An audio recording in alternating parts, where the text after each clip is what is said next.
Assalamualaikum warahmatullahi wabarakatuh. Kembali lagi bersama Advance Science. Jadi pada pertemuan kali ini kita akan membahas di part 2 yang kemarin ya. Jadi kalau kemarin kita sudah membahas berkenaan tentang bidang miring, kemudian tuas dan pengukis, sekarang kita akan membahas berkenaan tentang katrol.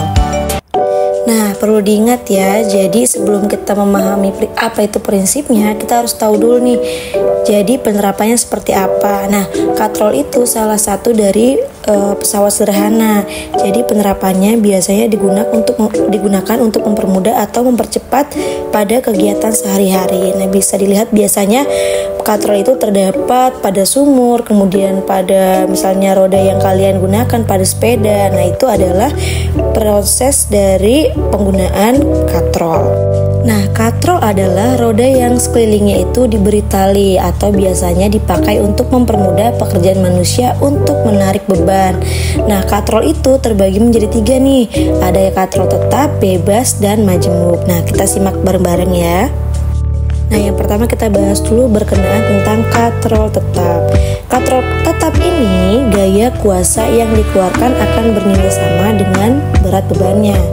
Hal itu dikarenakan poros pada katrol telah dipasang pada suatu tempat sehingga tidak dapat dipindah. Nah, jadi biasanya kalau pada katrol tetap ini dia konsepnya nggak bisa dipindah-pindah, makanya penerapannya biasanya pada sumur. Nah, jadi dia nggak bisa dipindah-pindah tuh katrolnya, tetap ya karena sudah dipasang.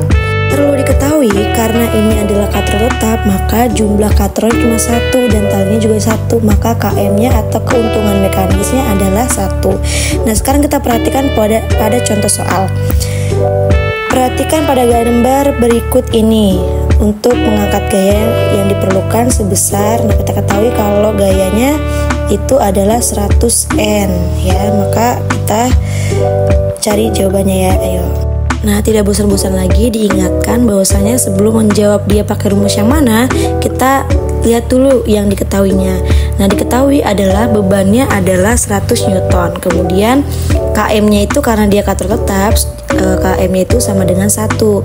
Nah, yang ditanyakan adalah F-nya atau gaya yang diperlukan. Nah, kita sekarang jawab. Kita menggunakan rumus KM atau keuntungan mekanis sama dengan W adalah beban dibagi dengan F. Nah, ingat KM-nya itu 1, berarti 1 sama dengan 100 dibagi F. F-nya kan ditanyakan, maka dia berpindah. Nah, berarti nanti 100 dibagi 100, 100 dibagi 1, maka hasilnya dia 100 Newton. Nah, jadi untuk katrol itu ternyata lebih mudah ya, karena rumusnya KM sama dengan W per F itu sama, berlaku dengan katrol bebas maupun katrol majemuk. Nah, selanjutnya kita akan membahas berkenaan katrol yang kedua, yaitu katrol bebas. Katrol yang porosnya tidak dipasang atau di suatu tempat yang tetap, sehingga katrol dapat berpindah pada tempat atau bergerak bebas saat digunakan. Nah, jadi kalau katrol tetap itu penerapannya pada sumur, sedangkan kalau katrol bebas biasanya dia pada derek yang buat mengangkat peti, atau biasa kalian lihat misalnya ada suatu peti yang besar kemudian bisa diangkat. Nah, itu adalah derek dari katrol bebas. Nah, KM-nya ini untuk katrol bebas sama dengan katrolnya adalah keuntungan mekanisnya adalah 2. Nah, sekarang kita lihat pada contoh soal berikut. Perhatikan gambar katrol bebas berikut. Jika percepatan gravitasinya adalah 9,8 meter per sekon, nah kemudian yang diketahui adalah masanya 100 kg, maka besar kuasa F yang diperlukan untuk mengangkat beban adalah. Nah, sekarang kita lihat dulu yang diketahuinya apa. Nah, diketahuinya adalah masanya adalah 100 kg. Kemudian KM-nya adalah 2 karena dia katrol bebas. Nah, kita lihat dulu nih, kalau dia KM-nya adalah 100 kg dan yang diketahui selain itu ada gravitasi, maka kita cari yang namanya W-nya, karena W adalah rumus beban adalah W sama dengan M dikali G atau massa dikali dengan gravitasinya.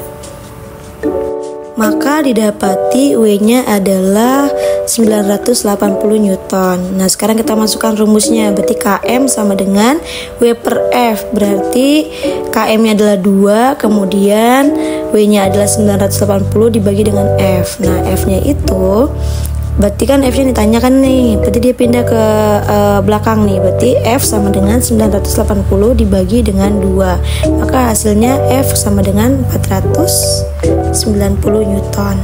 Nah, sebenarnya untuk rumus katrol itu sama ya, Km atau keuntungan mekanis sama dengan W dibagi F. Nah, itu sama, yang membedakan adalah jumlah Km-nya. Kalau katrol tetap itu 1, katrol bebas itu adalah 2 Km-nya. Nah, sekarang kita perhatikan pada katrol yang terakhir, yaitu katrol majemuk. Nah, katrol ini biasanya pada bagian paling atas terdapat katrol tetap dan katrol bebas. Jadi ada 2 jenis katrol ya. Kalau ada yang tetap, ada yang bebas. Nah, keduanya dihubungkan dengan tali. Nah, keuntungan mekanisnya ini tergantung dari jumlah tali atau jumlah katrolnya. Nah, biasanya katrol majemuk itu digunakan untuk memindahkan dan mengangkat bagian material, atau biasanya digunakan untuk alat-alat yang berat seperti alat konstruksi. Nah, sekarang kita perhatikan pada contoh berikut. Nah, kita lihat nih, kalau katrol majemuk kita bisa lihat dari jumlah katrolnya, berarti ada berapa? 1, 2, 3, 4. Atau jumlah talinya kita lihat dari yang bagian bawah nih, yang tali yang F. Nah, ini kan 1, kemudian tali yang kedua, 3 dan 4. Seperti itu cara menghitung untuk katrol majemuk. Makanya kalau katrol majemuk itu jumlah Km-nya dihitung atau dilihat dari jumlah tali atau dari jumlah katrolnya. Berarti Km-nya sama dengan Km-nya itu adalah 4 ya. Oke, mungkin itu aja penjelasan hari ini. Terima kasih. Jangan lupa untuk subscribe. Bye-bye.